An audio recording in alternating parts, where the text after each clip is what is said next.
Et là, vous êtes en train de voir l'atterrissage de l'avion. Maman Vico va bientôt descendre avec le bâton que l'apôtre Aïdini Abala Alexandre utilisait. Que le Seigneur puisse vous bénir alors que vous êtes en train de regarder cette vidéo. Je vais vous parler sur le testament de l'apôtre Aïdini Abala Alexandre. Restez connectés et que le Seigneur puisse vous bénir.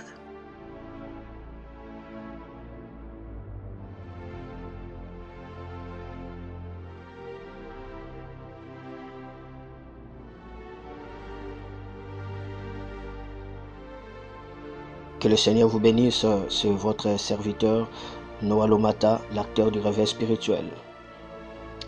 Aujourd'hui, je vais vous parler du testament d'Aïdini Abala Alexandre. Il est très important de recourir toujours à l'information et de savoir l'histoire en vue d'expérimenter le réveil nouveau. Car la Bible dit dans le livre d'Habakkuk, chapitre 2, où sont les œuvres que nos pères nous ont racontées. Ravive donc ces œuvres des années passées. Donc le réveil arrive aussi lorsque nous cherchons le Dieu qui avait opéré dans les années passées. Et ceci à travers l'histoire. Comme patriarche, l'apôtre Aïdini Abala sentait l'approche du jour de son départ à la gloire, c'est-à-dire le changement du domicile terrestre vers celui du paradis, à la présence de son Seigneur Jésus-Christ, le roi qu'il a servi toute sa vie avec passion, dévouement et loyauté. C'est Jésus qu'il a prêché devant de multitudes de races, de multitudes de foules. À ces mots, Jésus-Christ est le même, hier, aujourd'hui, éternellement. Il est le Sauveur. Ne crains rien, crois seulement. C'était un certain dimanche du 24 mars 1997. Aïdini Abala se sentait malade et une décision sera prise pour qu'il puisse aller en Afrique du Sud en vue des soins de la santé. Alors il rassembla toute sa force, puis il pria toute la nuit, pleura devant son Seigneur en disant « Mon Dieu, il n'y a pas de prophète sans message. Donne-moi le message pour mon pays, la République démocratique du Congo, et pour l'Église. » Alors Dieu va lui donner le message de vaillants héros de David et du dernière parole de l'apôtre Paul à Timothée. Ce message, ça se trouve dans le livre de 2 Samuel, chapitre 23, le verset 14 à 17, où je dois lire. La Bible dit ceci. David était dans un endroit bien protégé et à ce moment, il y avait un groupe de Philistins à Bethléem. David a eu tout à coup un désir. Il a demandé, qui m'apportera à boire de l'eau de la citerne située à la porte de Bethléem? Alors les trois combattants sont entrés face dans les camps des Philistins. Ils ont pris de l'eau dans la citerne qui est à la porte de Bethléem. Ils l'ont apportée et l'ont présentée à David. Mais le roi a refusé de la boire. Il a offert au Seigneur à la vexa sur le sol. Il a dit, malheur à moi, Seigneur, si je bois de cette eau. Elle est comme le sang des hommes qui sont allés la chercher en risque de leur vie. Et il n'a pas voulu la boire. Voilà ce que ces trois combattants courageux ont fait.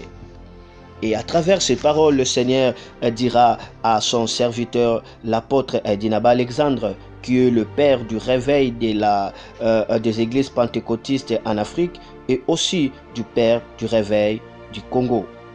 Le Seigneur va lui dire que l'œuvre de Dieu meurt parce qu'il n'y a pas de gens capables de sacrifier leur vie, de sacrifier leur argent pour la vision des leaders. Et le Seigneur lui a dit encore que votre pays meurt parce qu'il n'y a pas de collaborateurs capables de payer le prix pour la vision de leader. Et le Seigneur va encore lui donner le passage de 2 Timothée chapitre 2, le verset 3 à 4. Je lis. La Bible dit, « Prends ta part des souffrances comme un bon soldat du Christ Jésus. » Un soldat qui sert dans l'armée et qui veut plaire à son chef ne s'occupe pas des affaires de la vie civile. Voilà les dernières paroles que le Seigneur avait mis dans le cœur de l'apôtre Aïdinaba Alexandre. Et l'apôtre Aïdinaba Alexandre va annoncer ça dans son église quartier général à Chouapa. Après ces paroles, l'apôtre dira, « Je pars en Afrique du Sud, mais je ne sais pas si je dois revenir. » Alors l'église fut fondue en larmes. Plus tard, vers le 14 juillet, il va rendre l'âme en Afrique du Sud. Avant de mourir, Aïdinaba va pousser un grand cri, puis il rendit l'âme. En même moment, il y eut un vent réel qui a soufflé dans l'hôpital où il se trouvait.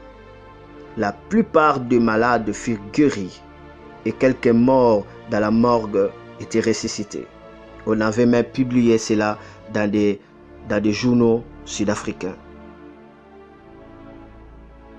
Malgré ce mouvement de l'esprit, cette onction restait toujours dans le corps d'Aïdinaba Alexandre alors qu'il était déjà mort. Lors de cérémonies funérailles, il y avait un boiteux qui pleurait. Il disait, « Papa, papa, tu es parti.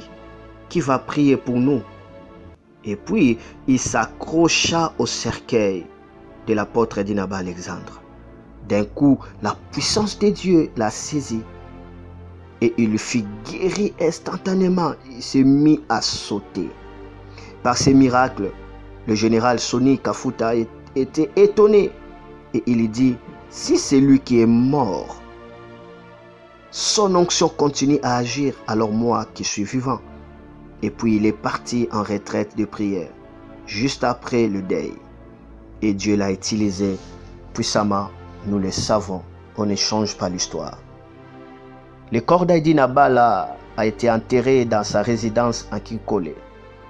Quelques mois après, l'un de son grands partenaires n'était pas là pour des raisons de soins médicaux et ses yeux étaient devenus aveugles, il ne voyait pas. Alors qu'on le conduisait devant la tombe pour rendre hommage, soudain la puissance de Dieu l'a aussi touché et ses yeux s'ouvrirent. Il criait, « Je vois, je vois ».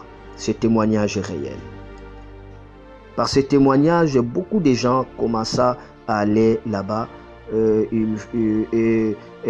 aller là où se trouvait la tombe de l'apôtre Aïdinaba Alexandre et tous étaient guéris.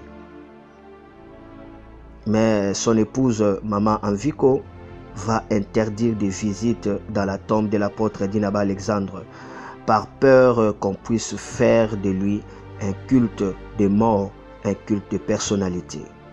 Gloire à Dieu pour la vie de son grand général, l'apôtre Aïdinaba Alexandre. Nous avons un Dieu si puissant. Nous avons un Dieu guerrier, un Dieu qui n'a pas changé. Il est le même hier, aujourd'hui, éternellement. Alors que vous avez vu cette image, alors que vous avez écouté cette histoire, préparez-vous à rencontrer le Seigneur. Préparez-vous à être touché par ces vagues de gloire. C'était l'homme de Dieu, Noah Lomata, l'acteur du réveil spirituel, le fils de l'apôtre Aïdinaba Alexandre. Que le Seigneur vous bénisse.